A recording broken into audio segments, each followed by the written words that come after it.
Balakrishna to Somesh బయటపడుతున్న లింకులు, ఈ HMDA మాజీ డైరెక్టర్, దీన్ని నెక్స్ట్ సిఎస్, మాజీ సిఎస్. అంటే బాలకృష్ణ ఒక హెచ్ఎండిఏ అధికారి దగ్గర దాదాపు ఇప్పుడు 200 కోట్లు దాటి ఆ లెక్క దాదాపు ఒక ఒక ఒక రియల్ ఎస్టేట్ సంస్థలో ఆయన పెట్టుబడులే 200 కోట్ల పైన ఉన్నాయట, మామూలుగా దొరికినటువంటివి కాకుండా.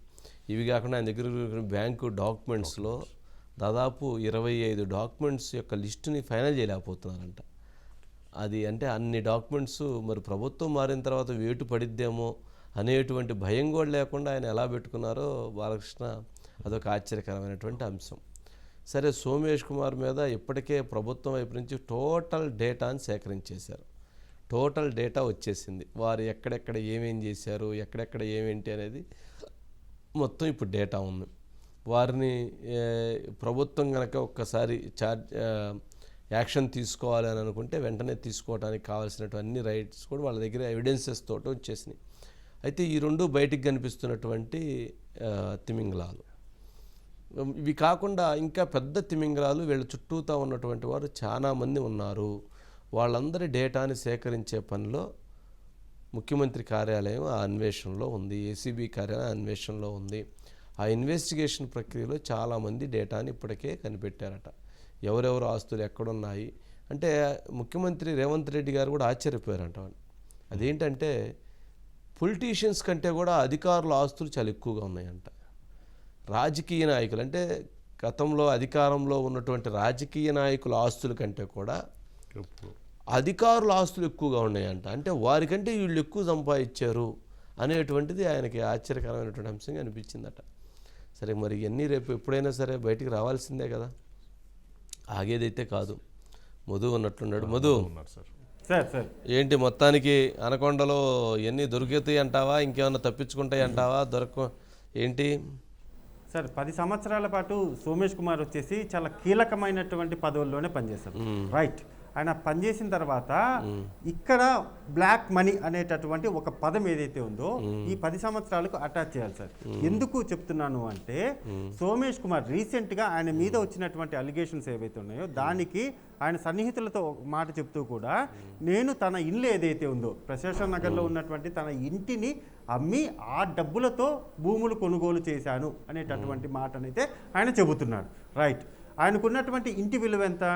5.75 కోట్లు లెక్క కింద ఆయన పూర్తిగా రికార్డ్స్ ప్రకారం అయితే అమ్మినట్టుగా చూపించారు.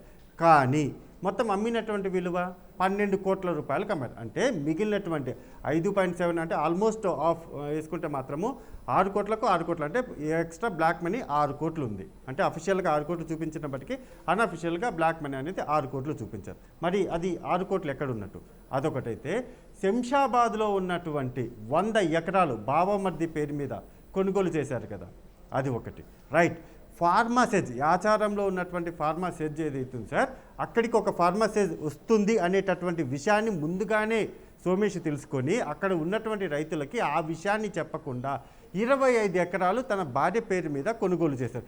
ఎలా కొనుగోలు చేశారంటే ఒక ఎకరం అక్కడ 20 నుంచి 25 కోట్ల రూపాయల వరకు 25 లక్షల వరకు కూడా ఉంది. సో అలా ఉన్నటువంటి ఆ భూమిని రికార్డ్స్ ప్రకారం ఎంత చూపించారంటే 2,50,000 కింద చూపించారు.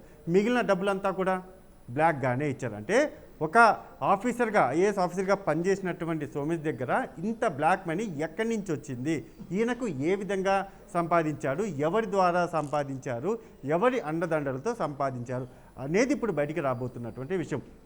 సోమేష్ కుమార్ ఎవరైతే ఉన్నారు సార్, ఆయనతో పాటు కింది స్థాయి ఆయనతో పాటు పనిచేసినటువంటి కింది స్థాయి సిబ్బంది వాళ్ళ మీద కూడా ఇప్పుడు కొత్త రకమైనటువంటి ఎంక్వైరీ స్టార్ట్ అయింది. ఇన్ని రోజుల పాటు సోమేష్ కుమార్ మాత్రమే తెర మీద కనబడుతున్నారు సార్.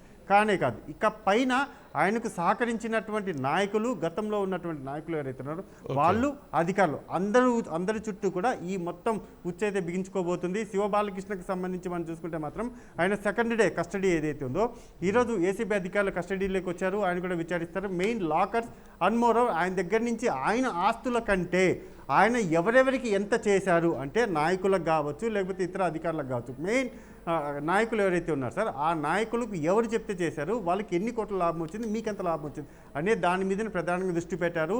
డెఫినెట్గా రానున్న రోజుల్లో మాత్రము ఎవరైతే చాలా అంటే చాలా కరప్షన్కి పాల్పడినటువంటి అధికారులు ఉన్నారో వాళ్ళందరూ కూడా కేర్ ఆఫ్ చెంచల్గూడ జైల్ అనే చెప్పొచ్చు సార్. ఓ నెక్స్ట్ కూడా ఉందండి తనకి బాలకృష్ణ గారు దాని మీద కూడా ఈడీకి ఐటీ వాళ్ళు కూడా దీని మీద కాన్సన్ట్రేట్ చేశారంట. ఓకే. ఇప్పుడే HMDA అంటే ఇప్పుడే ఎవరైతే ఆ, అధికారులు ఎవరైతే విద్యుత్ శాఖ అధికారులు మహబూబ్ నగర్లో రైతులను వేధిస్తున్నారట.